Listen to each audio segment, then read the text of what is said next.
ಹರಿಕಥಾಮೃತ ಸಾರ ಗುರುಗಳ ಕರುಣದಿಂದ ಪನಿತು ಪೇಳುವೆ ಪರಮ ಭಗವದ್ ಭಕ್ತರಿದನಾದರದಿ ಕೇಳುವುದು. ಕಡು ಕರುಣೆ ನೀನೆಂದರಿದು ಹೇರುಡಲನಮಿಸುವೆ ನಿನ್ನೆಡೆಗೆ ಬೆಂಬಿಡದೆ ಪಾಲಿಸು ಪರಮ ಕರುಣಾ ಸಿಂಧು ಎಂದೆಂದು. ನಡುವೆ ಬರುತ್ತಿಪ್ಪ ವಿಘ್ನವ ತಡೆದು ಭಗವನ್ ನಾಮ ಕೀರ್ತನೆ ನುಡಿದು ನುಡಿಸೆನ್ನೆಂದ ಪ್ರತಿ ದಿವಸದಲ್ಲಿ ಮರೆಯದಲೇ. ನಾಳೆ ಮಧ್ವನವಮಿ, ಆದ್ದರಿಂದ ಶ್ರೀಪಾದರಾಜರು ಮಧ್ವನಾಮ ಅಂತ ಹೇಳಿ ಬರೆದಿದ್ದಾರೆ. ಅದರಲ್ಲಿ ಮಧ್ವಾಚಾರ್ಯರ ಮೊದಲು ಹನುಮಂತನ ತ್ರೇತಾಯುಗದಲ್ಲಿ ಹನುಮಂತನ ಅವತಾರ, ದ್ವಾಪರ ಯುಗದಲ್ಲಿ ಭೀಮಸೇನ ಅವತಾರ, ಕಲಿಯುಗದಲ್ಲಿ ಮಧ್ವರಾಯರಾಗಿ ಏನು ಜಗತ್ತಿಗೆ ಉಪಕಾರ ಮಾಡಿದ್ದಾರೆ ಅದನ್ನೆಲ್ಲ ಹೇಳಿದ್ದಾರೆ. ಅದನ್ನು ಇವತ್ತಿಂದ ಹೇಳಬೇಕು ಅಂತ ಮಾಡ್ತಾ ಇದ್ದಾನೆ. ಜಯ ಜಯ ಜಗತ್ರಾಣ ಜಗದೊಳಗೆ ಸೂತ್ರಾಣ ಅಖಿಲ ಗುಣ ಸದ್ಧಾಮ ಮಧ್ವನಾಮ ಹೇಳ್ತಾ ಇದ್ದಾರೆ. ಜಯ ಜಯ ಹನುಮಂತ ದೇವರಿಗೆ ಜಯವಾಗಲಿ. ಅವರೇ ಜಗತ್ತಿಗೆ ತ್ರಾಣರಾಗಿದ್ದಾರೆ. ವಾಯುದೇವರಿದ್ದಾರೆ ಅಂತ ಹೇಳಿ ಎಲ್ಲರೂ ಉಸಿರಾಡ್ತಾರೆ, ಎಲ್ಲರೂ ಎದ್ದು ಓಡಾಡ್ತಾರೆ, ಎಲ್ಲ ಮಾಡ್ತಾರೆ. ಜಗತ್ತಿಗೆ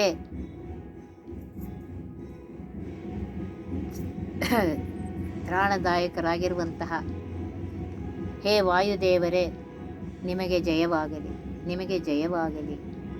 ಅಖಿಲ ಗುಣ ಸದ್ಧಾಮ ಮಧ್ವನಾಮ, ಎಲ್ಲ ಗುಣಗಳ ಸದ್ಗುಣಗಳ ಮನೆಯಾಗಿದ್ದಾರೆ, ಧಾಮರಾಗಿದ್ದಾರೆ ಮಧ್ವಾಚಾರ್ಯರು.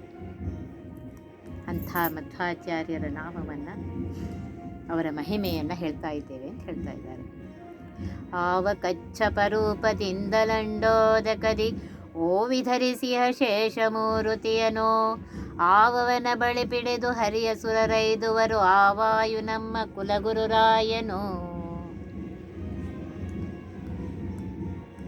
ಆ ಮಧ್ವಾಚಾರ್ಯರೇ ವಾಯುದೇವರೇ ಕಚ್ಚಪ ರೂಪದಿಂದ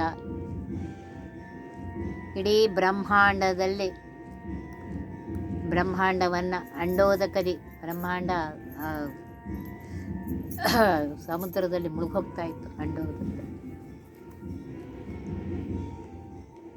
ಅದರೊಳಗೆ ತಾವು ಕಚ್ಚಪ ರೂಪರಾಗಿ ಭೂಮಿಯನ್ನು ಹಿಡಿದಿದ್ದಾರೆ. ಓವಿ ಧರಿಸಿ ಶೇಷ ಮೂರುತಿಯನ್ನು, ಅದರ ಮೇಲೆ ಶೇಷದೇವ, ಅದರ ಮೇಲೆ ಪರಮಾತ್ಮ. ಆವನ ಬಳಿ ಪಿಡಿದು ಹರಿಯ ಸುರರೈದುವರು ಆವಾಯು ನಮ್ಮ ಕುಲಗುರುರಾಯ.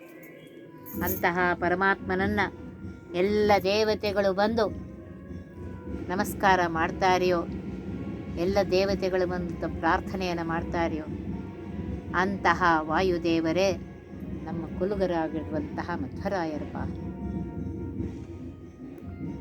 ಆವಾತನು ದೇಹದಿರೆ ಹರಿಯುತ್ತಾ ನೆಲೆಸಿರುವ, ಆವಾತನು ತೊಲಗೆ ಹರಿಯುತ್ತಾ ತೊಲಗುವ, ಆವಾತನು ದೇಹದ ಒಳಹೊರಗೆ ನಿಯಾಮಕನು, ಆವಾಯು ನಮ್ಮ ಕುಲಗುರುರಾಯನು. ವಾಯುದೇವರು ಇರುವವರೆಗೂ ಈ ದೇಹದಲ್ಲಿ ಪರಮಾತ್ಮನಿರ್ತಾನೆ.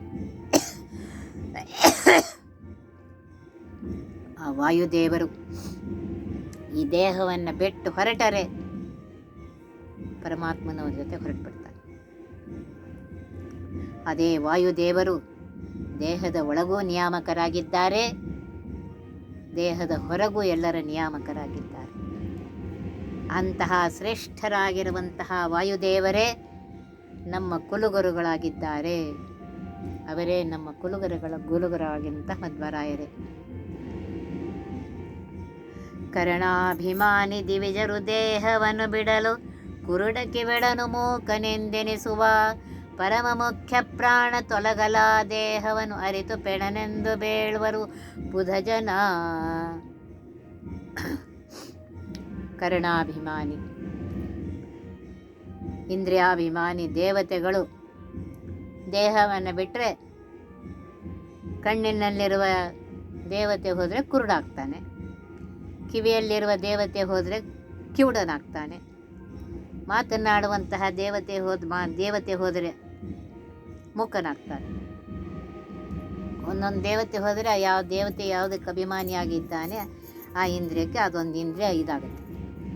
ಪರಮ ಮುಖ್ಯ ಪ್ರಾಣ ಶ್ರೇಷ್ಠರಾಗಿರುವಂತಹ ಜೀವೋತ್ತಮರಾಗಿರುವಂತಹ ಮುಖ್ಯ ಪ್ರಾಣ ದೇವರು ಹೊರಟರೆ ಈ ದೇಹ ಕೆಳಗೇ ಬಿದ್ದೋಗುತ್ತೆ. ಅದನ್ನು ಹೆಣ ಅಂತ ಹೇಳಿ ಎಲ್ಲರೂ ಅದನ್ನು ಹೇಳ್ತಾರೆ. ಬುಧ ಜನ ಜ್ಞಾನಿಗಳು ಹೇಳ್ತಾರೆ, ಸುರರೊಳಗೆ ನರರೊಳಗೆ ಸರ್ವಭೂತಗಳೊಳಗೆ ಪರತರ ನೆನೆಸಿ ನೇಮದಿ ನೆಲೆಸಿಹ, ಹರಿಯನಲ್ಲದೆ ಬಗೆಯ ಅನ್ಯರನು ಲೋಕದೊಳು ಗುರುಕುಲ ತಿಲಕ ಮುಖ್ಯ ಪವಮಾನನು. ಸುರರೊಳಗೆ ದೇವತೆಗಳಲ್ಲಿ ಮನುಷ್ಯರಾಗಿರೋ ಸರ್ವ ಜೀವಿಗಳಲ್ಲಿ ಸರ್ವಭೂತಗಳಲ್ಲಿ ಎಲ್ಲ ಜೀವಿಗಳಲ್ಲಿಯೂ ಪರತರ ನೆನೆಸಿ ಜೀವೋತ್ತಮರಾಗಿದ್ದಾರೆ. ಅದಕ್ಕೆ ಅವರಿಗೆ ಜೀವೋತ್ತಮರು ಅಂತ ಕರೀತೇವೆ. ಜೀವೋತ್ತಮರಾಗಿದ್ದಾರೆ. ಅಂತಹ ಜೀವೋತ್ತಮರಾಗಿರುವಂತಹ ವಾಯುದೇವರು ಎಲ್ಲ ಜೀವಿಗಳು ದೇವತೆಗಳಲ್ಲಿ ಜೀವಿಗಳಲ್ಲಿ ಸರ್ವ 84 ಲಕ್ಷ ಯೋನಿಗಳಲ್ಲಿ ನೇಮದಿ ನೆಲೆಸಿಹ, ಅಲ್ಲಿ ನೆಲೆಸಿದ್ದಾರೆ ನೇಮದಿಂದ. ಹರಿಯನಲ್ಲದೆ ಬಗೆ ಅನ್ಯರನು ಲೋಕದೊಳು ಗುರುಕುಲ ತಿಲಕ ಮುಖ್ಯ ಪವಮಾನ. ಪರಮಾತ್ಮನನ್ನೇ ಜೀವೋತ್ತಮರಾಗಿರುವಂತಹ ವಾಯುದೇವರು ಸರ್ವೋತ್ತಮನಾಗಿರುವಂತಹ ಪರಮಾತ್ಮನನ್ನು ಬಿಟ್ಟು ಇನ್ಯಾರನ್ನು ಸರ್ವೋತ್ತಮ ಅಂತ ಅನ್ನೋದಿಲ್ಲ, ಯಾರಿಗೂ ಅವರು ನಮಸ್ಕಾರ ಮಾಡೋದಿಲ್ಲ. ಅಂತಹ ವಾಯುದೇವರೇ ಗುರುಕುಲ ತಿಲಕರಾಗಿದ್ದಾರೆ. ಎಲ್ಲ ಗುರುಗಳಿಗೂ ಸ್ವಾಮಿಯಾಗಿದ್ದಾರೆ ಜೀವೋತ್ತಮರಾಗಿರುವಂತಹ ವಾಯುದೇವರು. ಮುಖ್ಯ ಪವಮಾನನು ನೋಡಿ, ಗುರು ಮುಖ್ಯರಾಗಿರುವಂತಹ ಎಲ್ಲ ಗುರುಗಳಿಗೂ ಸ್ವಾಮಿಯಾಗಿರುವಂತಹ ತಿಲಕರಾಗಿರುವಂತಹ ವಾಯುದೇವರೇ, ಅವರೇ ಪವಮಾನದೇ. ತ್ರೇತೆಯಲ್ಲಿ ರಘುಪತಿಯ ಸೇವೆ ಮಾಡುವನೆಂದು ವಾತಸುತ ಹನುಮಂತನೆಂದೆನಿಸಿದ, ಪೋತಭಾವದಿ ತರಣಿ ಬಿಂಬಕ್ಕೆ ಲಂಘಿಸಿದ ಈತ ಗೆಣೆಯಾರು ಮೂರ್ಲೋಕದೊಳಗೆ. ಆ ವಾಯುದೇವರೇ ತ್ರೇತಾಯುಗದಲ್ಲಿ ರಘುಪತಿಯ ಶ್ರೀರಾಮಚಂದ್ರ ದೇವರ ಸೇವೆ ಮಾಡಬೇಕು ಅಂತ ಹೇಳಿ ವಾಯುಸುತನಾಗಿರುವಂತಹ ವಾಯುದೇವರಾಗಿರುವಂತಹ ಅವರೇ ಹನುಮಂತನಾಗಿ ಅವತಾರವನ್ನು ತೆಗೆದುಕೊಂಡಿದ್ದಾರೆ. ಪೋತಭಾವದಿ ತರಣಿ ಬಿಂಬಕ್ಕೆ ಲಂಘಿಸಿದ ವಾಯುದೇವರು ಸಣ್ಣವರಿರುವಾಗಲೇ ಕೂಸಿರಬೇಕಾದ್ರೇ ಸೂರ್ಯೋದಯ ಆದಾಕ್ಷಣ ತಾಯಿ ತೊಡೆಯಲಿದ್ದಂತಹ ಮಗು ಆ ಕೂಸು ನೋಡಿ ಹಣ್ಣನ್ನು ತಿಳ್ಕೊಂಡು, ಸೂರ್ಯೋದಯ ಆಗಬೇಕಾದ್ರೆ ಕೆಂಪಗಿರುತ್ತದು, ಅದು ಒಳ್ಳೆ ಹಣ್ಣಿದೆ ಅಂತ ತಿಳ್ಕೊಂಡು ಆಕಾಶಕ್ಕೆ ಹಾರ್ತಾನಂತೆ. ಕೂಸಿದ್ದಾಗಲೇ ಆಕಾಶಕ್ಕೆ ಸೂರ್ಯನ ಹತ್ರ ಹೋಗ್ತಾನಂತೆ. ಈತ ಗೆಣೆಯಾರು ಮೂರ್ಲೋಕದೊಳಗೆ, 14 ಲೋಕದಲ್ಲಿ ವಾಯುದೇವರಿಗೆ ಸಮರ್ಯಾರಿದ್ದಾರೆ? ಯಾರೂ ಇಲ್ಲ ಅಂತ ಹೇಳ್ತಾರೆ. ತರಣಿಗಭಿಮುಖವಾಗಿ ಶಬ್ದಶಾಸ್ತ್ರವ ಪಠಿಸಿ ಉರವಣಿಸಿ ಹಿಂದೆ ಮುಂದಾಗಿ ನಡೆದ. ನೋಡಿ, ಸಣ್ಣ ಹುಡುಗಿಯರು ಇರುವಾಗಲೇ ಬಾಲ್ಯತನದಲ್ಲಿಯೇ ಸೂರ್ಯೋದಯ ಆದಾಕ್ಷಣ ಆ ಶಬ್ದಶಾಸ್ತ್ರವನ್ನು ಪಠಿಸುತ್ತಾ ಹಾಗೇ ಹೋಗಿದ್ದಾರಂತೆ. ಸೂರ್ಯಾಸ್ತ ತನಕ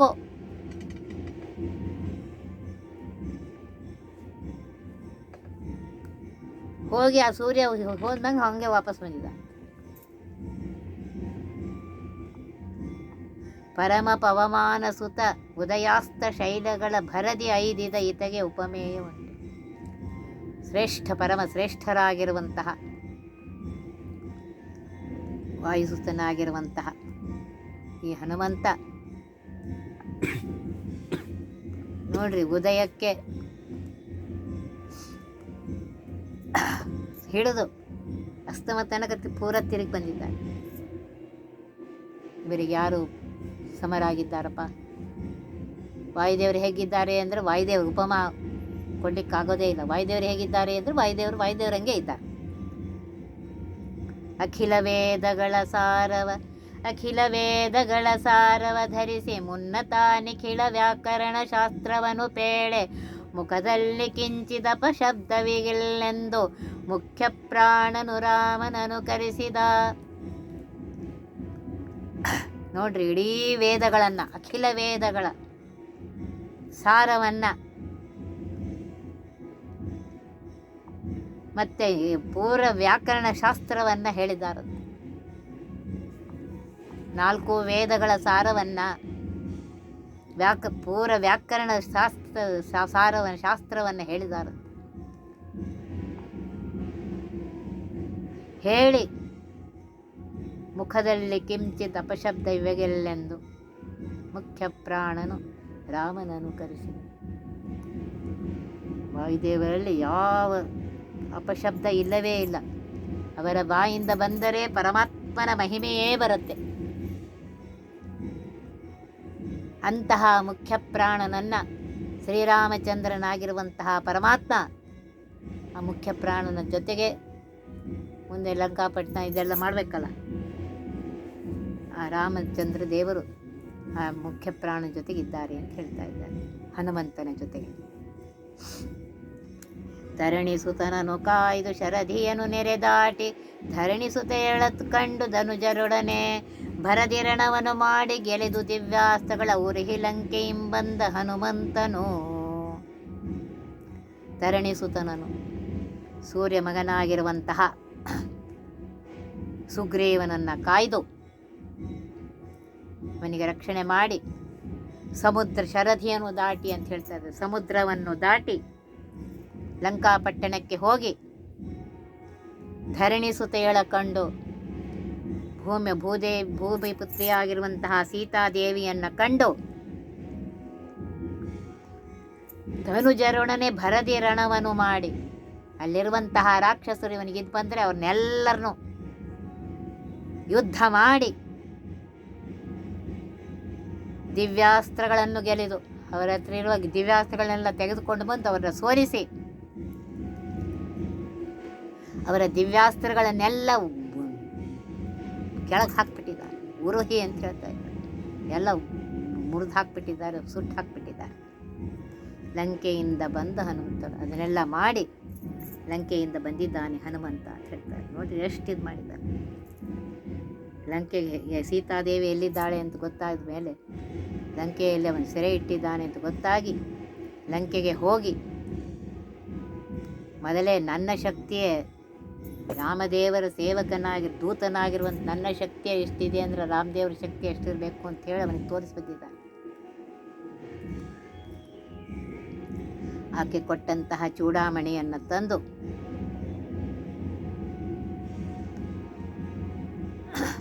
ವಾಪಸ್ ತಂದು ಕೊಡ್ತಾ ಇದ್ದಾರೆ. ಲಂಕೆಯಿಂದ ಬಂದಂತೆ ಹನುಮಂತ ಹರಿಗೆ ಚೂಡಾಮಣಿಯನೆತ್ತು ಹರಿಗಳ ಕೋಡಿ ಶರದಿಯನು ಕಟ್ಟಿ ಬಹು ರಕ್ಕಸರನು ವರಸಿರಣದಲ್ಲಿದ ಶಶರನ ಹುಡೆಗಟ್ಟಿ ತಾಮೆರೆದ ಹನುಮಂತ ಬಲವಂತ ಧೀರ. ಆಕೆ ಚೂಡಾಮಣಿಯನ್ನು ಕೊಟ್ಟಿದ್ದಾಳೆ ಸೀತಾದೇವಿ. ಅದನ್ನು ತಂದು ಶ್ರೀರಾಮಚಂದ್ರ ದೇವರಿಗೆ ಕೊಟ್ಟಿದ್ದಾರೆ ಹನುಮಂತ ದೇವರು. ಕೊಟ್ಟು ಹರಿಗಳ ಕೂಡಿ ಎಲ್ಲ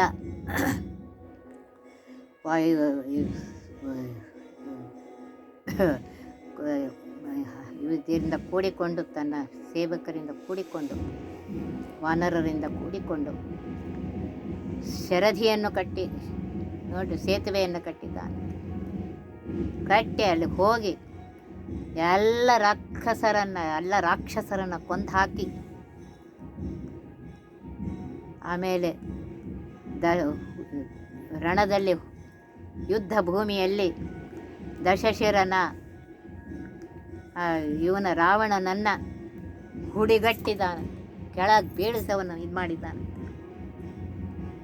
ಅಂತಹ ಮೆರೆದ ಹನುಮಂತ, ಅಪ್ಪ ಮಹಾರಾಯ ನೀನು ಬಲವಂತನಾಗಿದ್ದಿ, ಧೀರನಾಗಿದ್ದಿ ಅಂತ ಇದ್ದಾರೆ. ಉರಗ ಬಂಧಕ್ಕೆ ಸಿಲುಕಿ ಕಪಿವರರು ಮೈ ಮರೆಯೆ ತರಣಿ ಕುಲ ತಿಲಕನಾಗ್ನಿಯ ತಾಳಿತ ಗಿರಿ ಸಹಿತ ಸಂಜೀವನವ ಕಿತ್ತಿ ತಂದೆತ್ತ ಸುರನರರೊಳು ಸರಿಯುಂಟೆ ಹನುಮಂತಗೆ. ನೋಡಿ, ಕಪಿಗಳನ್ನೆಲ್ಲ ಹಾವಿನಿಂದ ಕಟ್ಟಿ ಹಾಕ್ತಾ ಇರುತ್ತೆ. ಆಗ ಕಪಿಗಳೆಲ್ಲ ಒದ್ದಾಡ್ತಾ ಇದ್ದಾರಂತೆ. ಆಗ ತರಣಿ ಕುಲ ತಿಲಕನ ಆಜ್ಞೆ, ಸುಗ್ರೀವನ ಆಜ್ಞೆಯನ್ನು ತೆಗೆದುಕೊಂಡು ಹನುಮಂತ ಏನು ಮಾಡ್ತಾನೆ, ಗಿರಿ ಸಹಿತ ಸಂಜೀವನವೇ ತಂದಿರ್ತಾನೆ, ಸಂಜೀವನ ಪರ್ವತವನ್ನೇ ತಂದಿರ್ತಾನೆ. ಸುರನರರುಳು ಸರಿಯುಂಟೆ ಹನುಮಂತಗೆ. ದೇವತೆಗಳಲ್ಲಾಗಲಿ ಮನುಷ್ಯರಲ್ಲಾಗಲಿ ಪರಮ ಹನುಮಂತನಿಗೆ ಯಾರಾದರೂ ಸಮರಾಗಿದ್ದಾರೆಯಾ? ಅಂತಹ ಹನುಮಂತ ಶ್ರೇಷ್ಠನಾಗಿದ್ದಾನೆ ಅಂತ ಹೇಳ್ತಾ ಇದ್ದಾರೆ. ವಿಜಯ ರಘುಪತಿಯೊಲಿಸಿ ಧರಣಿಸುತ್ತೇಳನೇತ ಭಜಿಸಿ ಮೌಕ್ತಿಕದ ಹಾರವನ್ನು ಪಡೆದ. ಅಜ ಪದವಿಯನು ರಾಮ ಕೊಡಬರಲು ಹನುಮಂತ ನಿಜ ಭಕುತಿಯನೆ ಬೇಡಿ ವರವ ಪಡೆದ. ಯುದ್ಧದಲ್ಲಿ ಗೆದ್ದಿರುವಂತಹ ರಾಮಚಂದ್ರ ದೇವರನ್ನು ಒಲಿಸಿ ಭೂದೇವಿಯ ಮಗಳಾಗಿರುವಂತಹ ಧರಣಿಸುತೆಯ ಭೂದೇವಿಯ ಮಗಳಾರು ಸೀತಾದೇವಿಯನ್ನು ಭಜಿಸಿ ಆಕೆಯ ಅನುಗ್ರಹವನ್ನು ಪಡೆದು ಮೌಕ್ತಿಕದ ಆಕೆ ಮುತ್ತಿನ ಹಾರವನ್ನೇ ಕೊಟ್ಟಿದ್ದಾಳೆ, ತನ್ನ ಕೊರಳಲ್ಲಿರುವಂತಹ ಮುತ್ತಿನ ಹಾರ. ಇವನ ಪರಾಕ್ರಮವನ್ನು ನೋಡಿ, ಇವನ ಭಕ್ತಿಯನ್ನು ನೋಡಿ ರಾಮಚಂದ್ರ ದೇವರು ಅಜ ಪದವಿಯನ್ನು ರಾಮ ಕೊಡಬರಲು ಹನುಮಂತ ನಿಜ ಭಕುತಿಯನ್ನೇ ಬೇಡಿ ವರವ ಪಡೆದ. ನೋಡ್ರಿ, ಇಂತಹ ಮಹಾನುಭಾವರಿದ್ದಾರೆ. ಇವನ ಭಕ್ತಿಯನ್ನು ನೋಡಿ, ಇವರ ಸೇವೆಯನ್ನು ನೋಡಿ ರಾಮಚಂದ್ರ ದೇವರು ನಿನಗೆ ಬ್ರಹ್ಮ ಪದವಿಯನ್ನೇ ಕೊಡ್ತೇನೆ ಅಂತ ಹೇಳಿದಾಗ, ಕೊಡ್ಲಿಕ್ಕೆ ಬಂದಾಗ ಹನುಮಂತ ದೇವರು ಹೇಳ್ತಾರೆ, ಬೇಡಪ್ಪ, ನಿನ್ನ ಭಕ್ತಿಯನ್ನು ಕೊಡು, ನಿನ್ನಲ್ಲಿ ಭಕ್ತಿಯನ್ನು ಕೊಡು ಅಂತ ಹೇಳಿ ಆ ಭಕ್ತಿಯ ವರವನ್ನು ಪಡೆದಿದ್ದಾರೆ. ಈ ರೀತಿಯಾಗಿ ಹನುಮಂತ ದೇವರ ವರ್ಣನೆಯನ್ನು ಮಾಡಿದ ಮೇಲೆ ಮುಂದೆ ಭೀಮಸೇನ ದೇವರ ವರ್ಣನೆಯನ್ನು ಮಾಡ್ತಾ ಇದ್ದಾರೆ. ಆ ಮಾರುತನೆ ಭೀಮ ನೆನೆಸಿ ದ್ವಾಪರ ಯುಗದಿ ಸೋಮಕುಲದಲ್ಲಿ ಜನಿಸೆ ಪಾರ್ಥರೊಡನೆ. ಭೀಮ ವಿಕ್ರಮರ ಕಸರನು ಮುರಿದೆಕ್ಕಿದ ಆ ಮಹಿಮ ನಮ್ಮ ಕುಲಗುರುರಾಯನು. ಆ ವಾಯುದೇವರೇ ದ್ವಾಪರ ಯುಗದಲ್ಲಿ, ತ್ರೇತಾಯುಗದಲ್ಲಿ ಹನುಮಂತನಾಗಿದ್ದಂತಹ ವಾಯುದೇವರೇ ಈಗ ದ್ವಾಪರ ಯುಗದಲ್ಲಿ ಭೀಮಸೇನ ದೇವರಾಗಿದ್ದಾರೆ. ಚಂದ್ರಕುರದಲ್ಲಿ ಹುಟ್ಟಿ ಪಾರ್ಥರೊಡನೆ ಅರ್ಜುನಾದಿಗಳನ್ನೇ ಅವರು ಜನಿಸಿದ್ದಾರೆ. ಭೀಮ ವಿಕ್ರಮ ರಕ್ಕಸರನು ಮಕ್ಕಿದ್ದ ಮಹಾಶ್ರೇಷ್ಠರಾಗಿರುವಂತಹ ಶೂರರಾಗಿರುವಂತಹ ರಾಕ್ಷಸರನ್ನೆಲ್ಲ ಮುರಿದು ಹಾಕಿದ್ದಾರೆ, ಕೊಂದು ಹಾಕಿದ್ದಾರೆ. ಅಂತಹ ಮಹಾಮಹಿಮನಾಗಿರುವಂತಹ ವಾಯುದೇವರೇ, ಭೀಮಸೇನ ದೇವರೇ ನಮ್ಮ ಕುಲಗುರುಗಳು ಅಂತ ಹೇಳ್ತಾ ಇದ್ದಾರೆ. ಕರದಿಂದ ಶಿಶುಭಾವನಾದ ಭೀಮನ ಬಿಡಲು ಗಿರಿಯೊಡೆದು ಶತಶೃಂಗವೆಂದೆನಿಸಿತು. ಹರಿಗಳನ್ನು ಕರಿಗಳನ್ನು ಅರಿದ ವೀರನಿಗೆ ಸುರನರರು ಸರಿಯೇ. ಭೀಮಸೇನ ದೇವರಾಗಿದ್ದಾಗ ವಾಯುದೇವರು ಕೂಸನ್ನು ಎತ್ಕೊಂಡಿದ್ಲಂತೆ ಕುಂತಿದೇವಿ. ಆಗ ಕೈಯಿಂದ ಕೂಸು ಸ್ವಲ್ಪ ಎದ್ದು ಓಡಾಡುವಾಗ ಏನೋ ಬಿದ್ದಿದೆ ಅದು. ಆ ಕೂಸು ಬಿದ್ದರೆ ಕೂಸಿಗೇನಾಗಿಲ್ಲ, ಆ ಬೆಟ್ಟನೇ ಒಡೆದು ಹೋಯ್ತಂತೆ. ಆ ಬೆಟ್ಟ ಒಡೆದು ಹೋಗಿ 100 ಭಾಗ ಆಗಿದೆಯಂತೆ. ಹರಿಗಳಿಂ ಸಿಂಹಗಳನ್ನು ಕೊಲ್ಲಬೇಕಾದ್ರೆ ಒಂದು ಸಿಂಹದಿಂದ ಇನ್ನೊಂದು ಸಿಂಹನೇ ಕೊಲ್ತಿದ್ರು. ಕರಿಗಳಿಂ ಭೀಮಸೇನ ದೇವರ ಶಕ್ತಿ ಅಷ್ಟಿದೆ ನೋಡ್ರಿ. ಕರಿಗಳಿಂ ಆನೆಗಳನ್ನು ಕೊಲ್ಲಬೇಕಾಗಿದ್ರೆ ಇನ್ನೊಂದು ಆನೆ ತಗೊಂಡು ಈ ಆನೆ ಮೇಲೆ ಹೊಡಿತಿದ್ರಂತೆ, ಹೊಡೆದು ಹಾಕ್ತಿದ್ರಂತೆ. 2 ಆನೆ ಹೋಗಿರ್ಬೇಕು, 2 ಸಿಂಹಗಳು ಹೋಗಿರ್ಬೇಕು, 2 ಹುಲಿಗಳು ಹೋಗಿರ್ಬೇಕು. ಹಾಗೆ ಒಂದು ಹುಲಿಯಿಂದ ಇನ್ನೊಂದು ಹುಲಿ, ಒಂದು ಸಿಂಹದಿಂದ ಇನ್ನೊಂದು ಸಿಂಹ, ಒಂದು ಆನೆಯಿಂದ ಇನ್ನೊಂದು ಆನೆ. ಅಂತಹ ಅರೆದ ವೀರನಿಗೆ, ಅಂತಹ ವೀರ ಪರಾಕ್ರಮಶಾಲಿಗಳಾಗಿರುವಂತಹ ಹನುಮಂತ ಭೀಮಸೇನ ದೇವರಿಗೆ ಸುರನರರು ಸರಿಯೇ. ದೇವತೆಗಳಾಗಲಿ ಮನುಷ್ಯರಾಗಲಿ ಎಂದರು ಸಮರಾಗ್ತಾರೇನು? ಅವರೆಲ್ಲರಿಗಿಂತ ಶ್ರೇಷ್ಠರಾಗಿದ್ದಾರೆ ಅಂತ ಹೇಳ್ತಾ ಇದ್ದಾರೆ. ಕುರಪಗರಳವನಿಕ್ಕೆ ನೆರೆಯುಂಡು ತೇಗುತ್ತಲಿ ಉರಗಗಳ ಮೇಲ್ಬಿಡಲು ಅವನೊರೆಸಿದ ಅರಗಿನ ಅರಮನೆಯಲ್ಲಿ ಉರಿಯನ್ನಿಕ್ಕಿತ ಧೀರ ಧರಿಸಿ ಜಾಹ್ನವಿಗೊಯ್ದ ತನ್ನನುಜರ. ಕುರಪ ದುರ್ಯೋಧನ ವಿಷವನ್ನು ಕೊಟ್ಟರೆ ಅದನ್ನು ತಿಂದು ತೇಗಿದಾರಂತೆ. ಅವರಿಗೇನೂ ಆಗೇ ಇಲ್ಲ, ಜೀರ್ಣ ಮಾಡ್ಕೊಂಡಿದ್ದಾರೆ. ಹಾವುಗಳನ್ನು ಮೇಲೆ ಅವ್ರ ಮೇಲೆ ಬಿಟ್ಟರೆ ಆ ಹಾವುಗಳು, ಉರಗಗಳಂದ್ರೆ ಹಾವುಗಳು, ಅವುಗಳನ್ನೆಲ್ಲ ಸಾಯಿಸಿಬಿಟ್ಟಿದ್ದಾರೆ. ಅರಿಗಿನ ಮನೆಯಲ್ಲಿ ಇವರನ್ನು ಇಟ್ಟು ಬೆಂಕಿ ಹಚ್ಚಿದರೆ ತನ್ನ ಎಲ್ಲರನ್ನು ಕರೆದುಕೊಂಡು, ತನ್ನ ಅಣ್ತಮ್ಮಂದನ್ನೆಲ್ಲ ಕರೆದುಕೊಂಡು ಗಂಗಾ ತೀರಕ್ಕೆ ಹೋಗಿದ್ದಾನಂತೆ. ಏನೂ ಆಗಿಲ್ಲ ಅವನಿಗೂ, ವಾಯುದೇವರಿಗೂ ಭೀಮಸೇನ ದೇವರಿಗೂ ಏನಾಗಿಲ್ಲ, ಅಣ್ತಮ್ಮಂದಿರಿಗೂ ಏನಾಗಿಲ್ಲ, ಯಾರಿಗೂ ಏನಾಗಿಲ್ಲ. ಅಲ್ಲಿದ್ದ ಬಕ ಹಿಡಂಬಕರೆಂಬ ರಕ್ಕಸರ ನಿಲ್ಲದೊರೆಸಿದ ಲೋಕ ಕಂಟಕರನು ಬಲ್ಲಿದಾಸುರರ ಗೆಲೆದು ದ್ರೌಪದಿಯ ಕರವಿಡೆದು ಎಲ್ಲ ಸುಜನರಿಗೆ ಹರುಷವ ಬೀರಿದ. ಬಕ ಹಿಡಂಬಕ ಅನ್ನುವ ರಾಕ್ಷಸರನ್ನು ಕಳಿಸಿದ್ರು. ಅವ್ರನ್ನೆಲ್ಲರನ್ನು ಸಾಯಿಸಿ ಹಾಕಿದ್ದಾನೆ. ಲೋಕಕಂಟಕರಾಗಿದ್ದರು ಹಿಡಂಬಾಸುರ, ಬಕಾಸುರ. ಲೋಕಕಂಟಕರಾಗಿರುವಂತಹ ರಾಕ್ಷಸರನ್ನೆಲ್ಲ ಕೊಂದು ಲೋಕರಕ್ಷಣೆ ಮಾಡಿದ್ದಾರಂತೆ. ಎಲ್ಲ ಮಹಾ ದೈತ್ಯರನ್ನು ಗೆರೆದು ದ್ರೌಪದಿ ದೇವಿಯ ಕರವನ್ನು ಹಿಡಿದು ಆಕೆಯ ಜೊತೆಗೆ ಮದುವೆಯನ್ನು ಮಾಡಿಕೊಂಡು ಎಲ್ಲ ದೇವತೆಗಳಿಗೆ ಸಜ್ಜನರಿಗೆ ಸಂತೋಷವನ್ನು ಕೊಟ್ಟಿದ್ದಾರಂತೆ ಭೀಮಸೇನ ದೇವರು. ರಾಜಕುಲ ವಜ್ರ ನೆನೆಸಿದ ಮಾಗಧನ ಸೇಳೆ ರಾಜಸೂಯ ಯಾಗವನ್ನು ಮಾಡಿಸಿದನು. ಆಜಿಯಲ್ಲಿ ಕೌರವರ ಬಲವ ಸವರುವೆನೆಂದು ಮೂಜಗವರಿಯ ಕಂಕಣ ಕಟ್ಟಿದ. ರಾಜಕುಲಕ್ಕೆ ವಜ್ರಾಯುಧನಂತಿರುವಂತಹ ಆ ಮಾಗಧನನ್ನು ಸೀಳಿ ರಾಜಸೂಯಾಗವನ್ನು ಮಾಡಿಸಿದ್ದಾರಂತೆ. ಯುದ್ಧದಲ್ಲಿ ಕೌರವರ ಬಲವನ್ನೆಲ್ಲ ನಾನೇ ಸವರ್ ಹಾಕ್ತೇನೆ ಅಂತ ಹೇಳಿ 3 ಜಗತ್ತಿಗೆ ಗೊತ್ತಾಗುವಂತೆ ಪ್ರತಿಜ್ಞೆಯನ್ನು ಮಾಡಿದ್ದಾರಂತೆ. ಕಂಕಣವನ್ನು ತೊಟ್ಟಿದ್ದಾರೆ, ಪ್ರತಿಜ್ಞೆ ಮಾಡಿದ್ದಾರೆ. ಮಾನನಿಧಿ ದ್ರೌಪದಿಯ ಮನದಿಂಗಿತವನರೆದು ದಾನವರ ಸವರಬೇಕೆಂದು ಬೇಗ ಕಾನನವ ಪಕ್ಕು ಕೆರ್ಮಿರಾದಿಗಳ ತೆರೆದು ಮಾನಿನಿಗೆ ಸೌಗಂಧಿಕವನಿತ್ತ.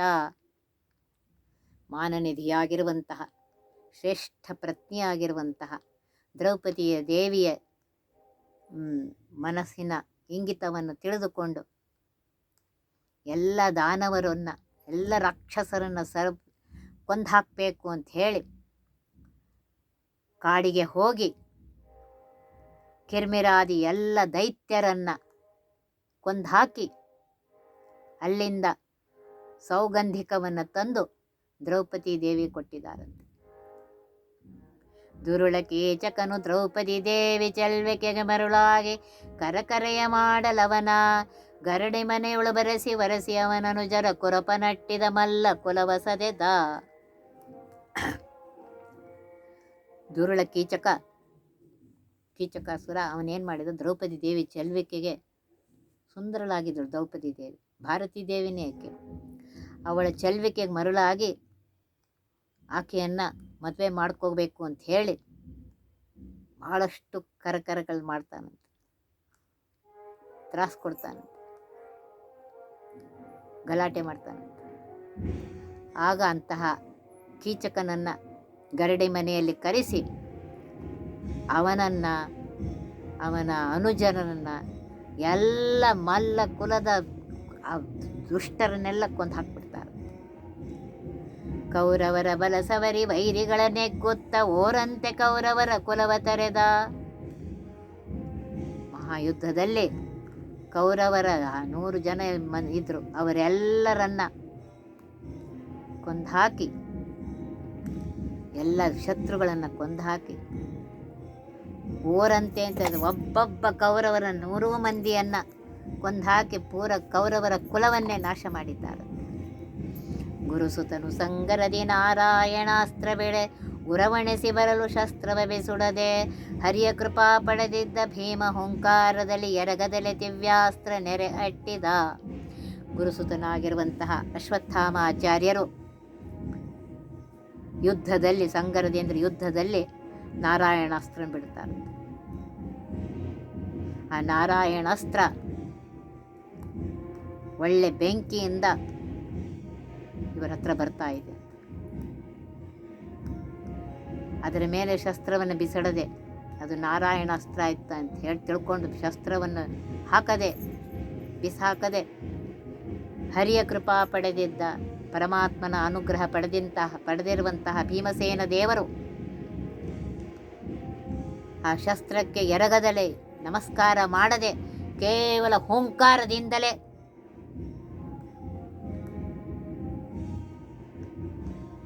ಪರಮಾತ್ಮನ ಅನುಗ್ರಹವನ್ನು ಪಡೆದಿರುವಂತಹ ಭೀಮಸೇನ ದೇವರು ಹುಂಕಾರದಿಂದಲೇ ಆ ದಿವ್ಯಾಸ್ತ್ರವನ್ನು ಬಿಸಾಕಿದ್ದಾರೆ. ನೀರೊಳಗಿದ್ದ ದುರ್ಯೋಧನನ ಹೊರಗೆಡೆಗೆ ಊರುದ್ವಯ ತನ್ನ ಗದೆಯಿಂದ ಮುರಿದ. ನಾರಿರೋಧನ ಕೇಳಿ ಮನಮರುಗೆ ಗುರುಸುತನ ಹಾರಿಡಿದು ಶಿರೋರತ್ನ ಕಿತ್ತಿ ತೆಗೆದ.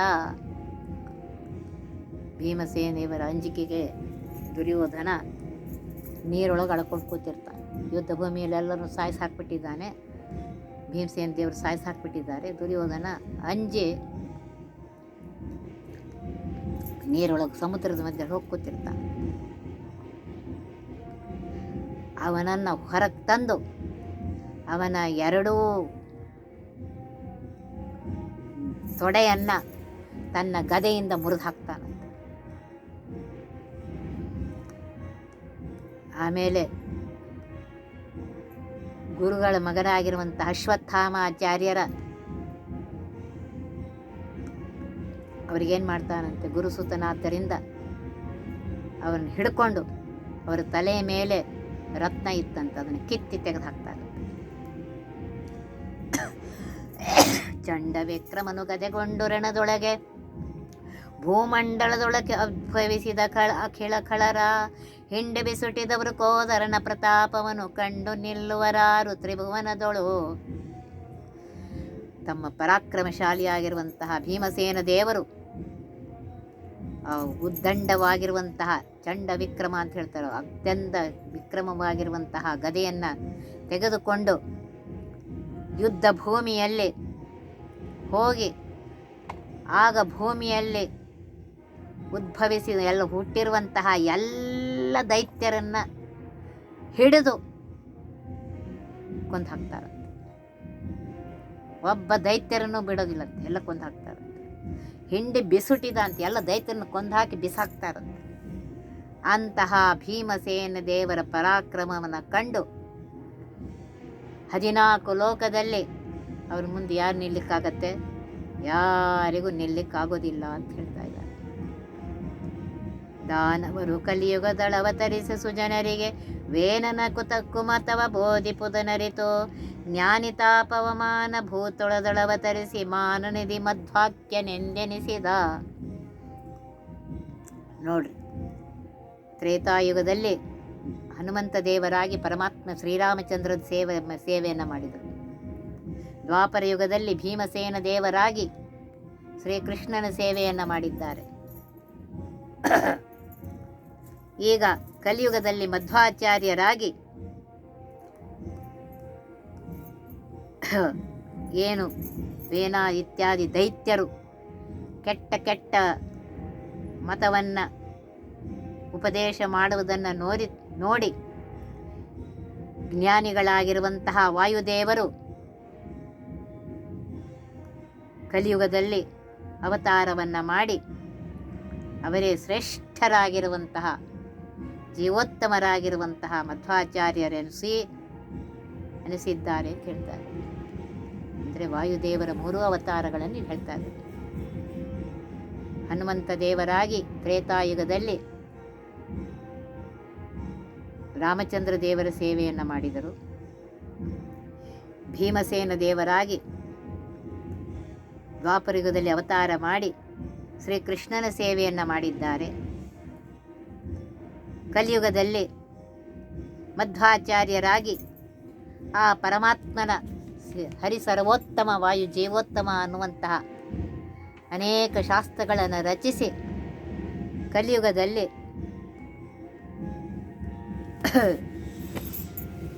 ಸಜ್ಜನರಿಗೆ ಅನುಗ್ರಹವನ್ನು ಮಾಡಿದ್ದಾರೆ ಅಂತ ಹೇಳ್ತಾ ಇದ್ದಾರೆ. ಆ ಮಧ್ವಾಚಾರ್ಯರ ವರ್ಣನೆಯನ್ನು ನಾಳಿನ ದಿವಸ ನೋಡೋಣಂತೆ. ಒತ್ತಿ ವಿಘ್ನಗಳ ಕಳೆದಪ ಮೃತ್ಯುವಿಗೆ ಮರೆ ಮಾಡಿ ಕಾಲನ ದೂತರಿಗೆ ಭೀಕರವ ಪುಟ್ಟಿಸಿ ಸಕಲ ಸಿದ್ಧಿಗಳ ಒತ್ತಿಗೊಳ್ಳೆ ಶಿವನರು ಹೇಕ್ಷಣ ನೃತ್ಯ ಮಾಡವರವರ ಮನೆಯೊಳು ನಿತ್ಯ ಮಂಗಳ ಹರಿಕಥಾಮೃತ ಸಾರ ಪಠಿಸುವರ.